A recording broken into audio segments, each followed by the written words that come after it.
So, hello guys, good morning o good day sa inyong lahat, no. Nag-comment sa atin, no, sa atin last time sa about sa mud. Ito siya, ayan, no, mud. So, yung comment niya is halimbawa po absent si Dicer sa store at ikaw ang tactical, yan, ang duty sa store. Tanong ko lang po, ilang oras dudutihan mo yung store?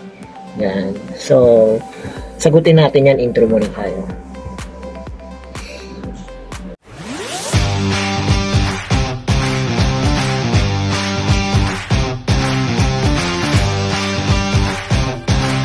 Guys, so bago natin sagutin yan, no. So, ang nangyari kasi is yan. So, sa last vlog natin sa about sa mud. So, alam naman natin yung mud na yan, no, planogram. Ngayon, ito naman yung ibig sabihin. Halimbawa, pag absent si Dicer, no? So, sasagutin ko yan. Yeah. So, depende yan kung malaki yan yung store mo, no? Halimbawa, kung talagang may Dicer on board, absent si Dicer, no?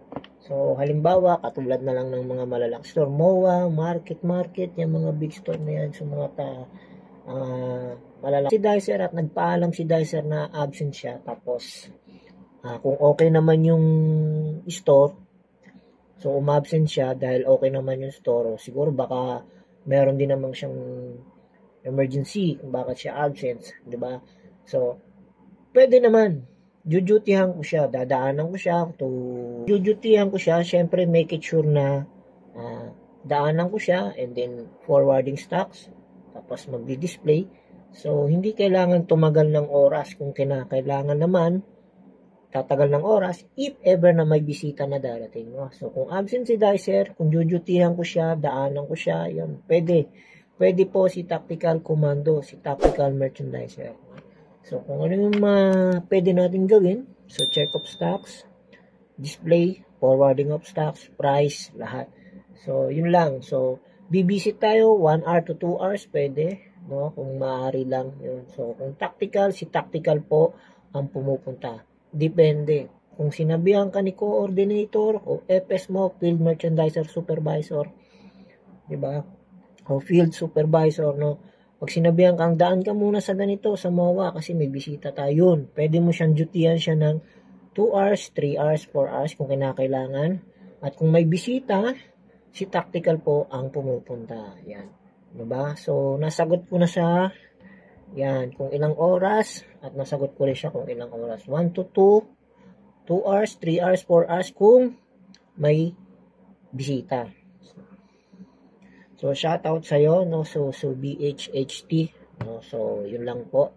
So, nasagot ko na ang tanong mo, no? Kung pag wala si Dicer, si Tactical po ang duty. Pero, depende, kung okay naman ang store, ay kahit hindi na si Tactical ang pumunta, no? So, except pag may bisita. Pero kung big store talaga at pinapuntahan sa'yo, si Tactical po ang pupunta. O ikaw ay si Tactical. Natin ng katanungan, no? So, yun yung halimbawa. So, next vlog natin. So, may tatanong lang ako sa inyo. Kung kayo ba ay isang customer, di ba? Kung kayo ay customer at o kaya naman empleyado, si empleyado nakakita kay customer. Example lang to. Kung kayo ang nakakita ng pera sa loob ng supermarket, anong gagawin mo? Doon tayo sa next vlog. So, kita tayo sa next vlog. My name is JL, Inaka-vlog, ang tactical merchandiser ng Pinas. Ngayon nasa US po. Peace out.